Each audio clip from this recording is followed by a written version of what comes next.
আজকের ব্লগটি থাকছে আমার কাজিন এবং দুলা ভাইয়ের 2 বছরের ম্যারেজ অ্যানিভার্সারি। সো সকাল থেকে শুরু করি। আমার আম্মুর হাত কেটে গিয়েছিল, তাই আমাকে আম্মুর ডেকে ভর্তা বানাতে বললেন। বেসিক্যালি উনি কোনো কাজের কথাই বলেন না, যা করি আমি নিজে থেকে ভালোবেসে করি। আর আজকে সকালে যেহেতু আমার মুড অনেক ভালো ছিল, তাই চা বানালাম।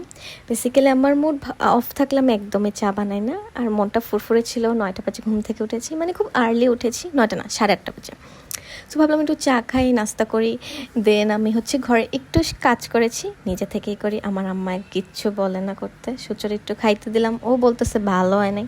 এরপরে বেরিয়ে পড়লাম, আমাদের কাজিনের বাসায় যাব। আর আমার এই কাজিন মানে তোহা, ও আমাদেরকে পিক করতে আসছে। আর এত গরম, তার মধ্যে কি পরবো সেটা খুঁজে পাচ্ছিলাম না। ব্লু একটা কমফোর্ট কালার, সেটাই পরলাম। আমরা এখন তাজু সোনাকে পিক করতে যাব। তো ওকে পিক করে আমরা চলে গেলাম আমাদের ডেস্টিনেশনে। আমি আজকে এত ব্যাগস ক্যারি করছি, আমার হাত পুরো ব্যথায় শেষ, নিজেকে পুরো ব্যাডা ব্যাডা ফিল হচ্ছিল। বাসায়ও সুন্দর এতগুলো কাজ করছি। সুচর জামা আমি আজকে ধুইছি, আমি দুজনের জামা ধুয়ে পুরো হাত ব্যথায় আমি জাস্ট শেষ। সুচো ডেইলি এমন করে, অফিসে যাওয়ার আগে নিজের জামা রেখে যায়, তারপর আমি গোসলের সময় ওরটা ধুয়ে দিই।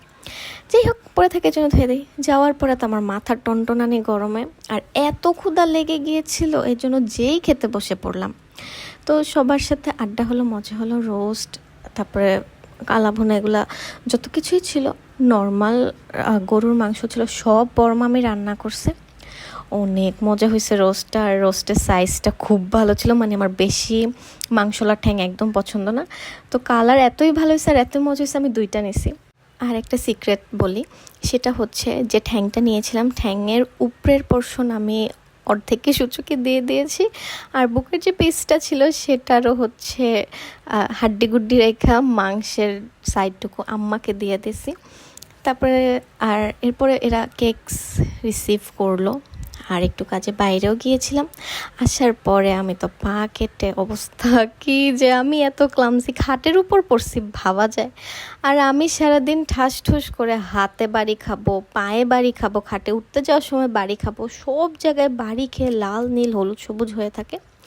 এই তো আমাদের কেক এসে পড়েছে। And as you can see, আমাদের টোকাই সূচকে শি ইজ লুকিং লিটারেলি ফকিন্নি। ও অনেকবার বলছো কি নিতে না, বাট সুচোর এই ফকিন্নি মার্কা লুকটাকে আমি কিভাবে মিস করি। সো সবাই কেক দেখছিল অ্যান্ড অনেক প্রেস করছিল, বিকজ কেকের সুন্দর ডিজাইন সুচোর। ওফ, আমি কি ভয়েস ওভার দিচ্ছি।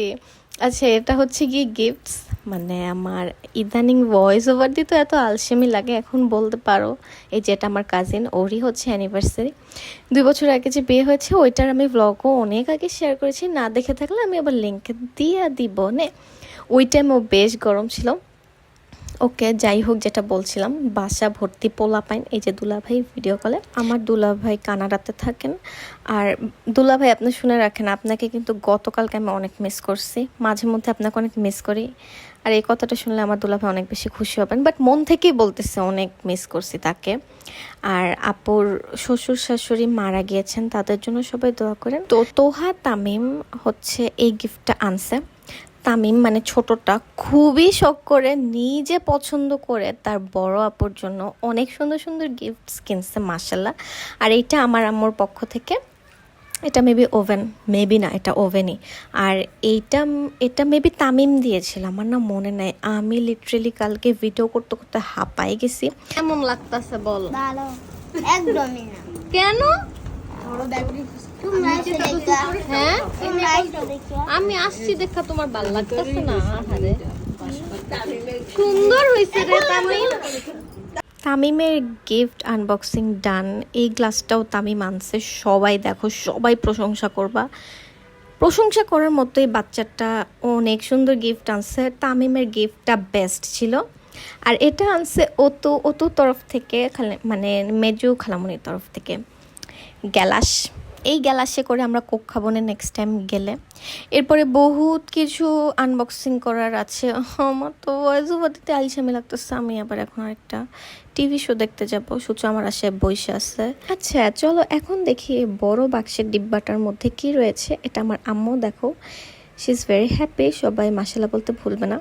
আর সূচকে দেখো মাশাল্লাহ এত রেসপন্সিবল একটা গার্ল, সব কিছুতে হেল্প করতেছে। এটা ও তো দিয়েছে ডিনার সেট মনে হয়, মাশাল্লাহ ও সব কিছু খুলে টুলে আবার মানে অনেক হেল্প করে ভাই, অনেক হেল্পফুল। আর আমি যে কি sometimes I feel like everything is not my circus and not my monkeys, তো আমি একটু হত্যা থাকি।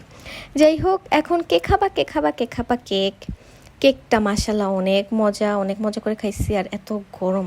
উই অলসো গট প্রেজেন্টস, এটা সূচর বড় মামি আমাদেরকে গিফট করেছে। কবে যেগুলো বানায় পড়বো, এক্সাইটেড লাগতেছে। তারপর একটু রেস্ট নিলাম, এরপরে আমাদের বাসায় চলে আসলাম। কালকে আবার আমার কুইজ প্রিপারেশন নিতে হবে, বাট বাসায় এসে আমি একটু পড়াশোনা করি নাই। ওকে, আজকের ব্লগটা এই পর্যন্ত, বাই বাই।